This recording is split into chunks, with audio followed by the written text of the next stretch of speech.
మన రక్షకుడైన యేసుక్రీస్తు నామమున అందరికీ వందనాలండి. ఈరోజు దేవుని మాటలు కీర్తనల గ్రంథము 51వ అధ్యాయము 2వ వచనం. నా దోషము పోవునట్లు నన్ను బాగుగా కడుగుము, నా పాపము పోవునట్లు నన్ను పవిత్రపరచుము. ప్రేమైన దేవుని బిడ్డలారా, మనము దేవుని మాటను ఇష్టపడాలి, దేవుని మాటను అంగీకరించాలి, దేవుని మాటను నమ్మాలి.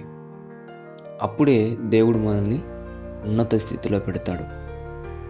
అయితే దేవుని బిడ్డలారా, దావీదు మహారాజు గారు పాపం చేసినప్పుడు ప్రవక్త ద్వారా దేవుడు మాట్లాడినప్పుడు ఆయన దేవుని మాటను నమ్మాడు, అంగీకరించాడు, ఒప్పుకున్నాడు, విడిచిపెట్టాడు. అయితే దేవుని బిడ్డలారా, ఈరోజు మనము కూడా దేవుని మాటకు లోబడాలి. అప్పుడు మన స్థితిని దేవుడు మారుస్తాడు. ఏ మాటలో నీవు వెనకడుగు వేస్తున్నావో ఆ మాటలో లోబడి చూడు, దేవుడు నిన్ను ఉన్నత స్థితిలో పెడతాడు. దేవుని బిడ్డలారా, కప్పుకోకూడదు, దాచిపెట్టుకోకూడదు. ఎప్పుడైతే విడిచిపెట్టాలని ఒప్పుకుంటామో దేవుడు మనల్ని చెయ్యి విడవక ఎడబాయక పట్టుకొని మనల్ని నడిపించేవాడే అంటున్నాడు.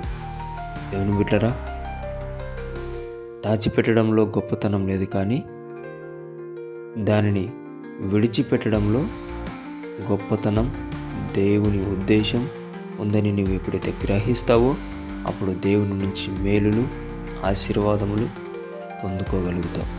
దేవుడి మాటలను దీవించునుగాక. ప్రార్థిద్దాం.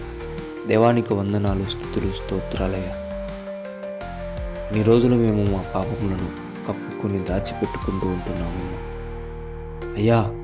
అలాంటి వారముగా కాక దావీదు మహారాజులాగా ఆ పాపములు నీవు తెలియజేసినప్పుడు దానిని విడిచిపెట్టే బిడ్డలుగా మాకు మనసు దయచేసి నీ నుంచి మేము మేలును అనుభవించలేకపోతున్న రోజులను తొలగించి మేలులను, ఆశీర్వాదములను పొందుకునేలాగున సహాయం జరిగించమని యేసయ్య నామములో ప్రార్థిస్తున్నాం తండ్రి. ఆమేన్.